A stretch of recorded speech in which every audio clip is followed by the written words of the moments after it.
तर मित्रांनो, आपण या व्हिडिओमध्ये इयत्ता 4थी विषय परिसर अभ्यास भाग 2 पाठ 17वा जो आहे गडकोटांचे आणि आरमाराचे व्यवस्थापन हा अभ्यासणार आहोत, शिकणार आहोत। तर चला मित्रांनो, गडकोटांचे आणि आरमाराचे व्यवस्थापन। शिवरायांनी अनेक शत्रूंवर मात करून स्वराज्याची स्थापना केली। आपण बघितले की शिवरायांनी कसे अनेक शत्रूंना मात दिली, अनेक शत्रूंना युद्धनीतीने, गनिमी काव्याने मात करून जे स्वराज्य स्थापनेचे जे त्यांचे स्वप्न होते ते त्यांनी पूर्ण केले। आपण या अगोदरच्या पाठामध्ये बघितलेले आहे। युद्ध असो वा राज्यकारभार, युद्ध असो अथवा राज्यकारभार, शिवरायांचे व्यवस्थापन कौशल्य हे सर्व क्षेत्रात पाहायला मिळते। तर या पाठात आपण शिवरायांचे जे व्यवस्थापन कौशल्य आहे तर या कौशल्याविषयी माहिती जी आहे आपण या पाठामध्ये घेणार आहोत। तर मित्रांनो, व्यवस्थापन कौशल्य म्हणजे काय तर हे जाणून घ्या एकदा। तर मित्रांनो, व्यवस्थापन कौशल्य म्हणजे काय तर निश्चित ध्येय साध्य करण्यासाठी हाती घेतलेले कार्य शिस्तबद्ध पद्धतीने करणे। व्यवस्थापन कौशल्य म्हणजे काय तर निश्चित ध्येय साध्य करण्यासाठी आपण एखादं काही काम जे आहे ते आपल्याला करायचं आहे आणि ते करावे कसं तर याचं शिस्तबद्ध पद्धतीने करणे, ते कार्य जे आहे आपण शिस्तबद्ध पद्धतीने करणे म्हणजेच काय तर व्यवस्थापन। व्यवस्थापन कौशल्य म्हणजे काय तर निश्चित ध्येय साध्य करण्यासाठी हाती घेतलेले कार्य शिस्तबद्ध पद्धतीने योग्य रीतीने करणे म्हणजे व्यवस्थापन। शिवरायांचे व्यवस्थापन कौशल्य जसे त्यांनी आयुष्यभर केलेल्या लढायांमध्ये नेहमी दिसून येते तसे त्यांच्या एकूण राज्यकारभारातही ते अनुभवायास मिळते। आता आपण त्याची काही उदाहरणे पाहूयात। तर बघा, यामध्ये आहे गडकोटांची उभारणी। तर गडकोट किल्ल्याच्या सहाय्याने शिवरायांनी जे आहे ते स्वराज्य निर्माण केले। शिवरायांनी गडकोट किल्ल्यांच्या सहाय्याने जे स्वराज्य आहे ते उभे केले। संपूर्ण राज्याचे सार ते दुर्ग या नेमक्या आणि मोजक्या शब्दात आज्ञापत्र या शिवकालीन ग्रंथामध्ये दुर्गांचे म्हणजेच गडकोट किल्ल्यांचे महत्त्व शिवरायांनी सांगितलेले आहे। तर बघा मित्रांनो, गडकोट किल्ल्यांच्या सहाय्यानेच आपण पाहिले की विविध गडकोट किल्ले जे आहेत शिवरायांनी जिंकून घेतले आणि त्याद्वारे शिवरायांनी काय केले तर स्वतःचे राज्य म्हणजे स्वराज्य निर्माण केले आणि संपूर्ण राज्याचे सार ते दुर्ग या नेमक्या आणि मोजक्या शब्दात आज्ञापत्र या शिवकालीन ग्रंथामध्ये दुर्गांचे म्हणजेच गडकोट किल्ल्यांचे महत्त्व जे आहे त्यांनी सांगितले आहे। संपूर्ण राज्याचे सार ते दुर्ग।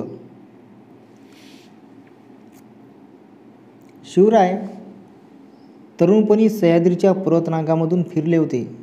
शिवराय जे आहे तर हे तरुण असताना सह्याद्रीच्या जे पर्वतरांगा आहेत त्यामधून फिरलेले होते। सह्याद्रीच्या अंगा खांद्यावर उभे असणारे गड दुर्ग त्यांनी असंख्य वेळा निहाळले होते। तर पर्वतरांगामधून फिरत असताना सह्याद्रीच्या अंगा खांद्यावर उभे असणारे जे गड आहेत म्हणजे सह्याद्रीच्या पर्वतावर जे गड आहेत तर ते गड जे आहेत ते असंख्य वेळा शिवराय निहाळत असत। स्वराज्याच्या रक्षणासाठी गडकोटाचे महत्त्व हे त्यांना समजले होते। स्वराज्य जे आहे ते या गडकोटांवरच आहे हे त्यांना समजले होते।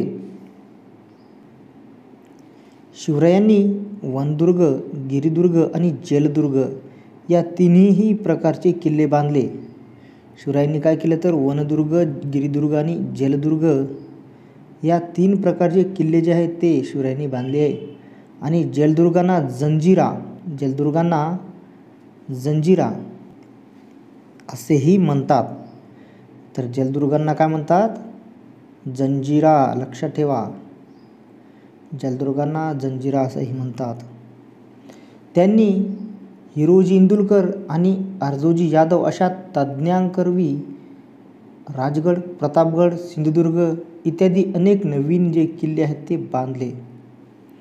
तर शिवरायांनी काय केलं, हिरोजी इंदुलकर आणि अर्धोजी यादव अशा तज्ज्ञ व्यक्तींकडून राजगड, प्रतापगड, सिंधुदुर्ग या प्रकारचे अनेक नवीन किल्ले जे आहेत ते बांधून घेतले.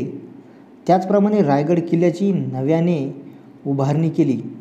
त्याचप्रमाणे काय केलं तर रायगड जो हा किल्ला आहे तो जुना झाला होता, जीर्ण झाला होता, तर त्या किल्ल्याची पुन्हा नव्याने उभारणी केली. इतकेच नव्हे तर विजयदुर्ग, तोरणा, रांगणा इत्यादी काही जुन्या किल्ल्यांचीही दुरुस्ती केली. आणि शिवरायांकडे सुमारे 300 किल्ले होते. शिवरायांकडे सुमारे 300 किल्ले होते. मित्रांनो, शिवाजी महाराजांचे धाकटे पुत्र छत्रपती राजाराम महाराज यांच्या आज्ञेवरूनच रामचंद्र अमात्य आहेत. रामचंद्र अमात्य जे आहेत त्यांनी आज्ञापत्र हा ग्रंथ लिहिला. कोणाच्या आज्ञेवरून? शिवाजी महाराजांचे जे धाकटे पुत्र आहेत छत्रपती राजाराम महाराज यांच्या आज्ञेवरून रामचंद्र अमात्य यांनी आज्ञापत्र हा ग्रंथ लिहिला असल्याचे मानले जाते. आणि या ग्रंथामध्ये शिवछत्रपतींच्या, शिवाजी महाराजांच्या राजनीतीचे स्पष्ट प्रतिबिंब उमटले आहे. शिवाजी महाराजांची राजनीती कशा प्रकारची होती याचे प्रतिबिंब जे आहे ते आज्ञापत्र या ग्रंथात स्पष्ट उमटलेले दिसून येते. गडांचे व्यवस्थापन. तर गडकोटांच्या संरक्षणाची निश्चित अशी व्यवस्था जी आहे ती महाराजांनी केली होती. गडकोटांच्या संरक्षणासाठी महाराजांनी काय केलं तर निश्चित अशी ही आहे एक प्रकारची व्यवस्था निर्माण केली होती. आणि प्रत्येक गडकिल्ल्यांवर किल्लेदार, सबनीस आणि कारखानीस, किल्लेदार, सबनीस आणि कारखानीस हे 3 प्रकारचे अधिकारी आहेत ते नेमलेले असत प्रत्येक किल्ल्यावर. किल्लेदाराच्या हाताखाली सबनीस, किल्लेदाराच्या हाताखाली सबनीस आणि कारखानीस हे जे आहे ते काम करत असत. कोणाच्या हाताखाली? किल्लेदाराच्या. तर या किल्लेदाराच्या हाताखाली काय करतं सबनीस आणि कारखानीस यांना काम करावे लागेल. तर यांची कामे काय होती? किल्लेदाराची, सबनीस आणि कारखानीसांची कामे काय होती तर ती आपण थोडक्यात बघूयात. तर मित्रांनो यामध्ये बघा किल्लेदार म्हणजेच त्यावेळी त्याला हवालदारही म्हणत होते. किल्लेदारालाच हवालदारही म्हणण्यात येत होते त्यावेळी. तर याच्याकडे काय कामं होती तर किल्ल्याचे संरक्षण व कारभार करणे, सबनीस, कारखानीस यांना आज्ञा देणे, सरकारी पत्रे, हुकूम, आदेशाचे पालन करणे. किल्लेदाराची कामे काय काय होती तर जे किल्ल्याचे संरक्षण जे आहे ते संरक्षण व कारभार जो आहे तो करण्याचे महत्त्वाचे काम जे आहे ते किल्लेदाराचे होते.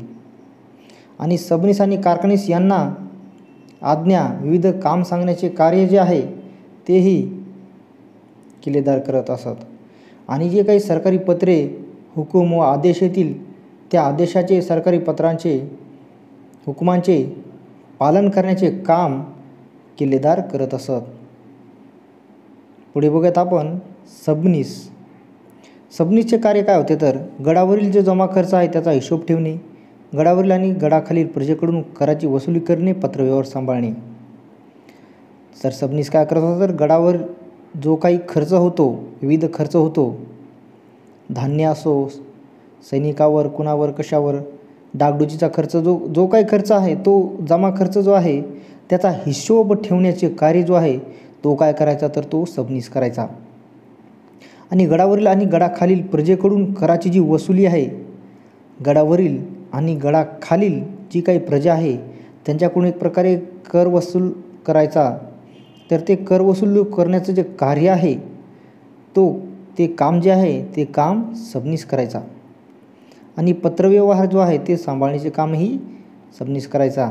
पुढे बघूयात आपण कारखानीस. तर कारखानीस काय करायचं तर गडावर राहणाऱ्या लोकांना धान्याचा, वस्तूंचा पुरवठा करणे, युद्धाच्या वेळी तोफांना, बंदुकांना लागणाऱ्या दारुगोळ्याची व्यवस्था करणे, गड आणि गडावर असणाऱ्या इमारतींची देखभाल करणे. तर कारखानीस काय करायचं तर गडावर राहणारे जे लोक आहेत तर त्यांना जे काही धान्य लागतं, जे काही वस्तू लागतात तर त्या धान्याचा, त्या वस्तूंचा पुरवठा करत असे कारखानीस.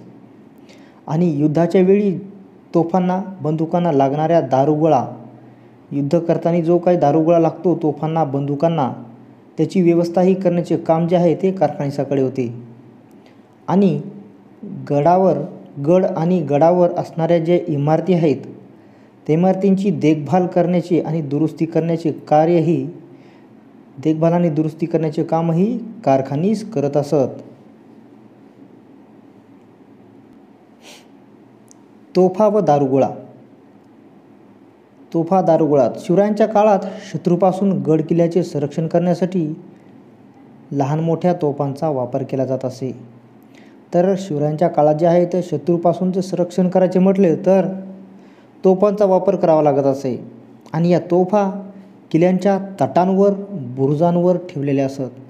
आणि या तोफा कुठे ठेवलेल्या असत तर किल्ल्यांचा जो तट असतो आणि बुरुज यावर या तोफा ठेवलेल्या असत.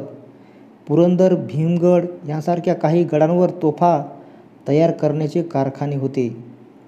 पुरंदर, भीमगड यासारख्याच आणखी काही गडांवर ह्या ज्या तोफा आहेत, या तोफा तयार करण्याचे जे कारखाने होते ते या गडांवर होते.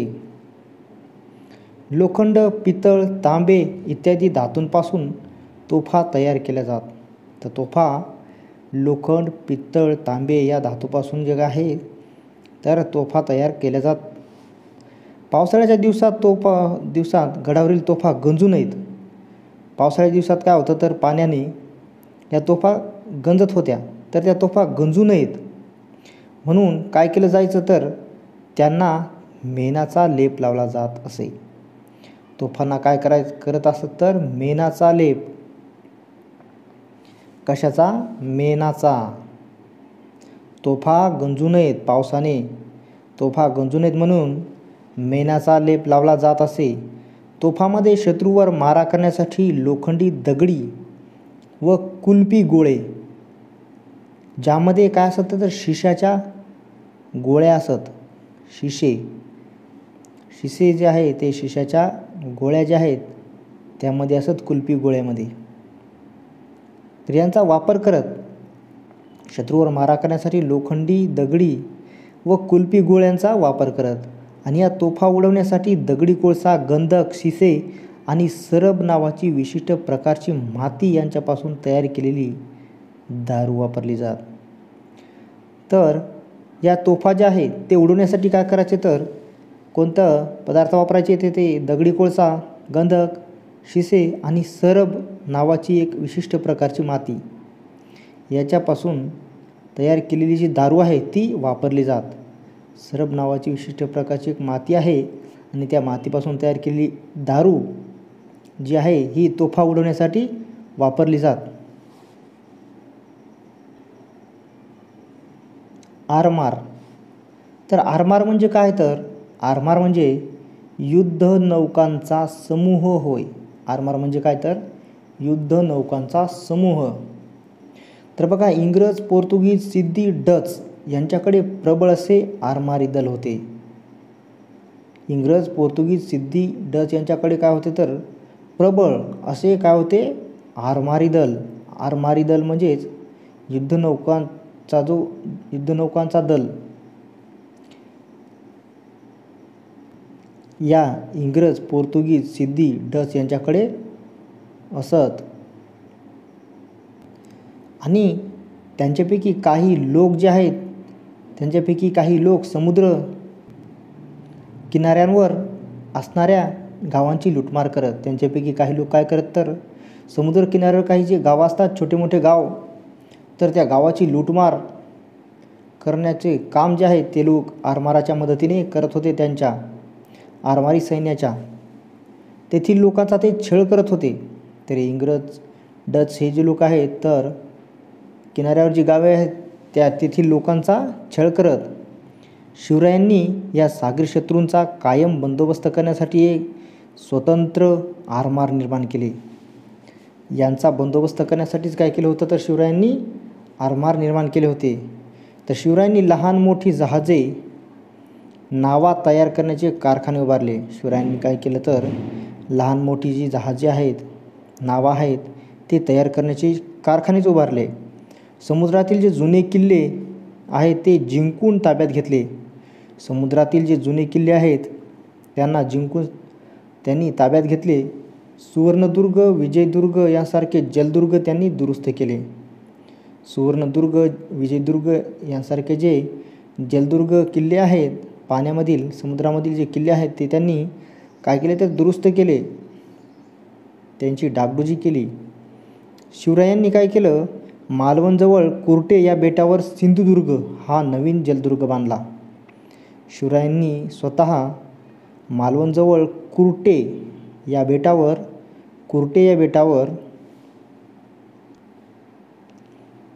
सिंधुदुर्ग हा एक नवीन जलदुर्ग समुद्रामध्ये बांधला. तसेच मुंबईजवळ खांदेरीचाही किल्ला बांधला. कुर्टे बेटावर सिंधुदुर्ग हा नवीन जलदुर्ग बांधला आणि मुंबईजवळ खांदेरीचा किल्ला बांधला. स्वराज्याच्या आरमारात कोळी, भंडारी, आगरी यांसारख्या विविध दर्यावर्दी जाती धर्माचे सैनिक होते. तर या आरमारामध्ये कोळी, भंडारी या दर्यावर्दी जाती धर्माचे लोक जे आहेत तर त्या लोकांना सैनिक बनवले होते. दौलत खान, मायनाक भंडारी, लाय पाटील, दर्या सारंग, तुकोजी आंग्रे यांसारखे नावाजलेले आरमारी योद्धे याच काळात प्रसिद्धीस आले.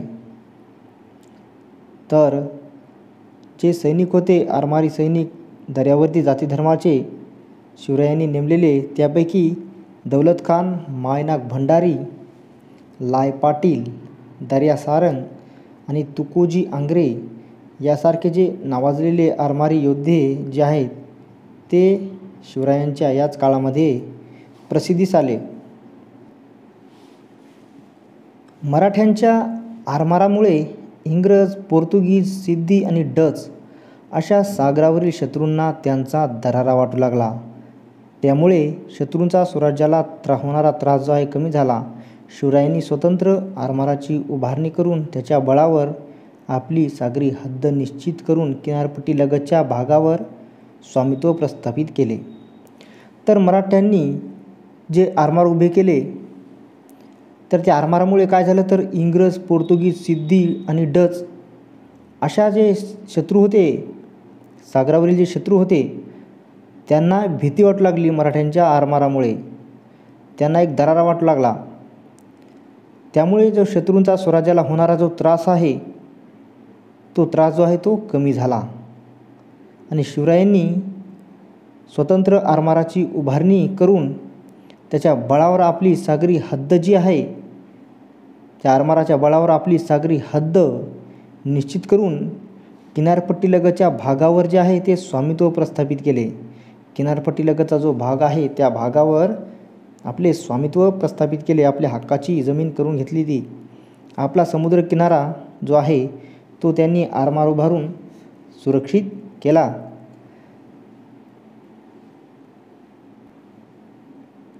मध्ययुगीन काळातील भारतात शिवरायांनी उभे केलेले हे पहिले स्वकीय आरमार होय. त्यामुळे शिवछत्रपतींचा भारतीय आरमाराचे जनक म्हणून उचित असा गौरव केला जातो. तर बघा, मध्ययुगीन काळामध्ये भारतात शिवरायांनी उभे केलेले हे जे आहे पूर्ण भारतामध्ये या अगोदर कोणीही आरमार जे आहे ते उभे केलेले नव्हते. परंतु शिवरायांनी हे आरमार जे आहे, ही संकल्पना शिवरायांनी भारतामध्ये तयार केली.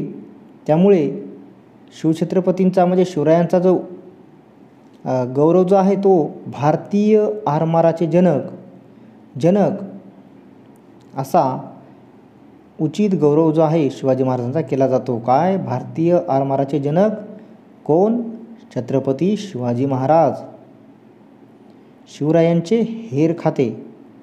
शिवरायांच्या लष्करी व्यवस्थेत गुप्तहेर खाते होते.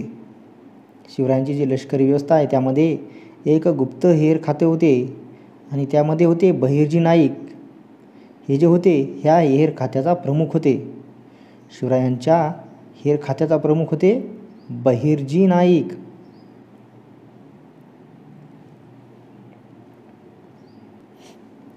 महाराजांच्या सुरतेवरील मोहिमेसारख्या मोहिमा यशस्वी होण्याला त्याने आणलेल्या अचूक माहितीची मोठी मदत झाली. शिवाजी महाराज मोहिमा आखत आणि त्या मोहिमासाठी काहीतरी माहिती, त्या समोरच्या ठिकाणाची माहिती लागत असत आणि ती माहिती मिळवण्याचे जे काम आहे ते बहिर्जी नाईक हे हेर प्रमुख करत असत. आणि त्यांनी आणलेल्या माहितीमुळेच ज्या शिवरायांनी मोहिमा आखलेल्या आहेत त्या मोहिमांना यश मिळत असत. या माहितीमुळे शिवरायांना खूप मोठी मदत होत असे. आणि शिवरायांचे हे हेर गुप्तपणे शत्रूच्या गोटात शिरून गोटातील खडानखडा माहिती काढून आणत. शत्रूच्या ठिकाणी जाऊन हे हेर काय करत तर खडानखडा माहिती, सैन्य किती काय आहे, घोडे कसे आहे, किती आहे, दारुगोळा, तोफखाना, ही सर्व माहिती जी आहे शत्रूंच्या चाली, शत्रूंच्या रीती, शत्रूंची युद्धनीती, ही अशी जी काही माहिती आहे ही अशी माहिती काढून आणण्याचे काम हे हेर करत असत. कोणतीही चढाई करण्यापूर्वी शिवराय हेरांकडून बातम्या मिळवत असत आणि मगच चढाईचा बेत आखत असत. कोणतीही जे चढाई करायची तर शिवराय अगोदर या हेरांना बातमी आणायला लावत आणि नंतर बातमी मिळवून मगच योग्य प्रकारे आपली चढाई जी आहे ते चढाईचा जो बेत आहे तो शिवराय आखत असत. गनिमी कावा. शिवाजी महाराजांच्या युद्धनीतीतील गनिमी काव्याच्या तंत्राला विशेष महत्त्व होते. गनिमी काव्याच्या युद्धतंत्रात आपल्या सोयीच्या ठिकाणी व अनुकूल वेळेस शत्रूवर अचानक आणि अनपेक्षितपणे हल्ला करून शत्रू त्यातून सावरतो तोपर्यंत सैन्य सुरक्षित स्थळी पोहोचते. तर गनिमी कावा, तर हे जर समजून घ्यायचं म्हटलंच तर शिवाजी महाराजांच्या युद्धनीतीमध्ये गनिमी कावा जो आहे या तंत्राला खूप महत्त्व होते. या गनिमी काव्याच्या युद्धतंत्रात काय असायचे तर आपल्या सोयीच्या ठिकाणी, आपल्या जिथे सोय होईल अशा ठिकाणी व अनुकूल वेळेस शत्रूवर काय करायचं तर अचानक हल्ला करायचा आणि त्या शत्रू त्या हल्ल्यातून सावरतो अचानक झालेल्या हल्ल्यातून शत्रू सावरतो तोपर्यंत काय करायचं तर सुरक्षित स्थळी पोहोचायचे. या पद्धतीने गनिमी कावा हे तंत्र काम करत होते. तर या तंत्राचा अवलंब करताना महाराजांना सह्याद्री पर्वतरांगांतील घनदाट जंगले, डोंगरी किल्ले आणि प्रजेचा पाठिंबा यांची मदत झाली. मित्रांनो, शिवरायांचे सैन्य जे कसे होते तर शिस्तबद्ध होते. शिवरायांचे सैन्य हे शिस्तबद्ध होते आणि शिवरायांचे सैनिक हे जे सैनिक आहेत ते स्त्रियांचा खूप आदर करत होते. त्यामुळे स्त्रियांचे रक्षण करते म्हणून शिवरायांची जी कीर्ती आहे ती सर्वत्र पसरलेली होती. स्त्रियांचे रक्षण करते अशी शिवरायांची कीर्ती जी आहे ती सर्वत्र पसरली होती. सैनिकांनी दारू पिऊ नये, रयतेला त्रास देऊ नये, रयतेची लूट करू नये अशी सैनिकांना त्यांची सक्त ताकीद होती.